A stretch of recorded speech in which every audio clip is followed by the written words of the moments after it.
ಎಲ್ರಿಗೂ ನಮಸ್ಕಾರ. ಇವತ್ತು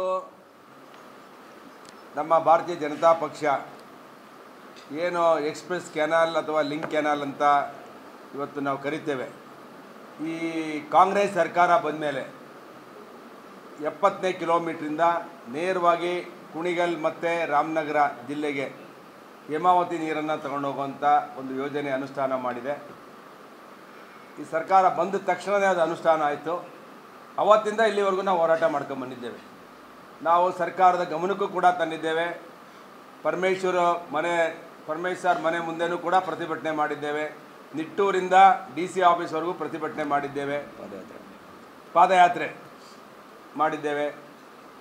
ಅಸೆಂಬ್ಲಿಯಲ್ಲೂ ಕೂಡ ಮಂಡನೆ ಮಾಡಿದ್ದೇವೆ, ಈ ಯೋಜನೆಯನ್ನು ಮಾಡಬಾರ್ದು ಅಂತೇಳಿ. ಖುದ್ದಾಗಿ DK ಶಿವಕುಮಾರ್ ಸಾಹೇಬ್ರಿಗೂ ಕೂಡ ವಿನಂತಿ ಮಾಡಿದ್ದೇವೆ. ಆದರೆ ಇದು ಯಾಕೋ ಸರ್ಕಾರ ಮತ್ತು DK ಶಿವಕುಮಾರ್ ಅವರು ಬಹಳ ಗಟ್ಟಿಯಾಗಿ ಇಟ್ಕೊಂಡಿದ್ದಾರೆ ಇದನ್ನು. ಅಂದರೆ ರಂಗನಾಥ್ ಅವರಿಗೆ ಅನುಕೂಲ ಮಾಡಬೇಕು ಅನ್ನೋದು ಒಂದು ಉದ್ದೇಶದಿಂದ ಅದು ಮಾಡ್ತಿದ್ದಾರೆ. ನಮಗೆ ಕುಣಿಗಲ್ಗೆ ನೀರು ಕೊಡೋದಕ್ಕೆ ಯಾವುದೇ ತಕರಾರಿಲ್ಲ. ಅವರಿಗೆ 3 TMC ನೀರು ಏನು ಕೊಡಬೇಕು, ಹೋದ ವರ್ಷ ಸಂಪೂರ್ಣವಾಗಿ 3 TMC ನೀರು ಕುಣಿಗಲ್ಗೆ ಹೋಗಿದೆ. ಅವ್ರ ಯೋಜನೆ ಅನುಷ್ಠಾನ ಮಾಡ್ಕೊಂಡು ಟೇಲ್ ಎಂಡ್ ಏನಿದೆ ಕುಣಿಗಲ್ದು ಅಲ್ಲಿವರೆಗೂ ನೀರು ತೊಗೊಂಡೋಗಲಿ. ನಾನು ಆ ತಾಲೂಕವನು, ನನಗೇನು ತಕರಾರಿಲ್ಲ. ತುಮಕೂರು ಜಿಲ್ಲೆ ಜನಕ್ಕೂ ಕುಣಿಗಲ್ಗೆ ನೀರು ಕೊಡೋದಕ್ಕೆ ಏನು ತಕರಾರಿಲ್ಲ. ಕೃಷ್ಣಪ್ಪನಿಗೆ ಆಗಲಿ, ನನಗೆ ಆಗಲಿ, ಗುಬ್ಬಿ ಅವರಿಗೆ ಆಗಲಿ, ಯಾರಿಗೂ ತಕರಾರಿಲ್ಲ. ಆದರೆ ಇಲ್ಲಿ ಒಂದು ಏನಪ್ಪ ಅಂತ ಹೇಳಿದ್ರೆ, ಡೈವರ್ಷನ್ ಮೂಲ ಯೋಜನೆಯನ್ನು ಮೊಟಕುಗೊಳಿಸಿ ನೇರವಾಗಿ ನೀರನ್ನು ತೊಗೊಂಡೋಗೋದಕ್ಕೆ ಇಡೀ ಜಿಲ್ಲೆಯಲ್ಲಿ ವಿರೋಧ ಇದೆ. ಮೂಲ ಯೋಜನೆಗೆ ಧಕ್ಕೆ ತಂದು ಡೈವರ್ಷನ್ ಮಾಡೋದಕ್ಕೆ ನಮ್ಮದೆಲ್ಲ ವಿರೋಧ ಇದೆ.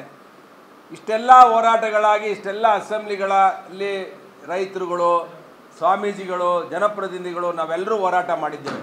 ಇಷ್ಟಾದರೂ ಹಠ ಬಿಡದಲೇ ಇದನ್ನು ನಾವು ತಗೊಂಡು ಹೋಗ್ತೀವಿ, ಸರ್ಕಾರ ನಮ್ಮದಿದೆ ಅಂತೇಳಿ ಮೊಂಡು ವಾದವನ್ನು DK ಶಿವಕುಮಾರ್ ಸಾಹೇಬರು ಮಾಡ್ತಾ ಇದ್ದಾರೆ.